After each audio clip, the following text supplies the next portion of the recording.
देत आहे का? सन्मान्य अध्यक्ष महोदय, आपण म्हटलं की याच्यात अंशतः खरं आहे म्हटलेलं आहे. मंत्री महोदय म्हणतायत, मी म्हणतोय की बाय खरं आहे, तर यात अंशतः खरं का मी का म्हटलं, कारण या प्रश्नामध्ये आपण विचारलेलं आहे की याची रक्कम जी आहे, सन्मान्य सदस्यांनी जो प्रश्न विचारला त्यात 2,64,00,000 रुपये आहे, पण ती 2,64,00,000 नाही, ती 5,29,00,000 आहे. म्हणून मी म्हटलं आहे अंशतः खरं आहे, पण हे रकमेमध्ये फरक आहे. 3 कोटीचा 3.25 कोटीचा फरक आहे, म्हणून याच्यामध्ये अंशतः खरं आहे असं मी म्हटलेलं आहे. खरी रक्कम ती 5,39,00,000 टेंडर आहे. तुम्ही 2 कोटी त्याच्यामध्ये 64 लाख त्या ठिकाणी म्हटलेलं आहे. दुसरा प्रश्न आपण तो त्या ठिकाणी विचारलेला आहे. तुम्ही दुसरा जो प्रश्न या ठिकाणी विचारलेला आहे की उशीर का झाला. आता याच्यामध्ये तक्रारदाराने तक्रार केलेली होती, दोषारोप त्याच्यामध्ये झालेला आहे आणि त्यानंतर आता न्यायालयामध्ये त्या ठिकाणी विषय आहे, तो न्यायालयामध्ये चौकशी सुरू आहे. त्यामुळे आता न्यायालयाचा निकाल ज्यावेळेला येईल त्यांच्यावर निश्चित त्या ठिकाणी कारवाई केली जाईल. आपण विचारलं ब्लॅकलिस्ट केलं का नाही, अजून त्याचा निकाल आलेला नाही, त्यामुळे तसं त्याला ब्लॅकलिस्ट करता येत नाही. पण अंशतः अधिकाऱ्यांनी जी चौकशी केली त्याची सत्यता आहे. त्यानंतर हा विषय न्यायालयात नेला दोषारोप झाल्यावर आणि ते आता न्यायालयामध्ये हा विषय सुरू आहे. न्यायालयाला थोडा उशीर लागणारच आहे. त्यानंतर आणि खरं म्हणजे ब्लॅकलिस्ट केलं की नाही या संदर्भामध्ये मी पुन्हा, मला ती माहिती खरं नाही आहे, प्रामाणिकपणे सांगतो, पण याची माहिती घेऊन की त्यांना ब्लॅकलिस्ट केलं आहे की नाही किंवा काय करता येईल त्यांच्यावर आपण निश्चित करू. ठीक आहे. पण प्रथमदर्शनी हे खरं आहे, प्रथमदर्शनी हे खरं आहे की त्यांनी त्या ठिकाणी बनावट कागदपत्र दिलेली आहे. पण आता विषय न्यायप्रविष्ट आहे, त्यामुळे अजून आपल्याला निर्णय घेता येत नाही. सन्मान्य मंत्री महोदय, 1 मिनिट बसून घ्या. सन्मान्य मंत्री महोदय, शासनाला जर प्रथमदर्शनीय दिसून आलेलं आहे की अनियमितता आहे, तर कोर्टाची कुठची या संदर्भात स्टे ऑर्डर नसेल तर त्याला ब्लॅकलिस्ट करण्यासंदर्भातली कारवाई करणं शासनाकडनं अपेक्षित होतं.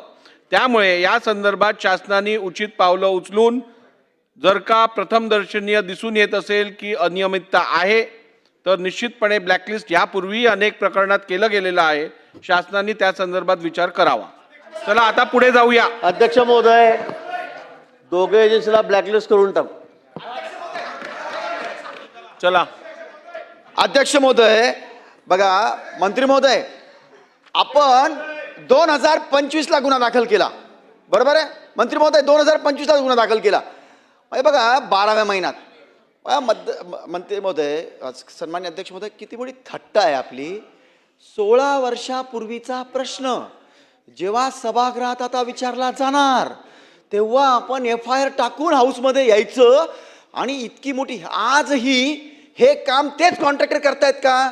जर हे त्यांना दुसऱ्याला दिलं काय काम की तेच करतायत हे कॉन्ट्रॅक्टर? दुसरा महत्त्वाचा विषय आहे, सन्माननीय उच्च न्यायालयाने लाचलुचपत खात्यामध्ये जर ती करायची परवानगी दिली, सांगितलं असेल किंवा तुम्ही सुरू केली असेल, डीम्ड 6 महिन्याच्या आत जर ती चौकशी संपली नाही तर सुप्रीम कोर्टाच्या आदेशाप्रमाणे त्याला ऑटोमॅटिक ती चौकशीचं त्याच्यावर FIR मध्ये रूपांतर होतं आणि त्यांच्यावर आपल्याला ॲक्शन घ्यावी लागते. ती आपण 16 वर्ष 18 वर्ष का नाही घेतली? मंत्री महोदय, तुमचा आदर ठेवून सांगतो, तुम्ही बघा हे सगळं वाचवण्याचाच प्रयत्न झाला ना सगळा.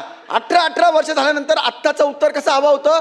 होय, त्यांच्यावर सगळे गुन्हे दाखल करून त्यांच्यावरच्या सगळ्या ब्लॅक लिस्ट वगैरे सर्व करून यांना पुढे काम दिलं जाणार नाही. आणि त्यांनी हे काम किती रुपये, आज 5,39,00,000 रुपयाचं त्यावेळेला होतं, आज त्याची किंमत किती झाली आहे आणि त्यांच्या कॉन्ट्रॅक्टरची नावं तुम्ही डिक्लेअर करा.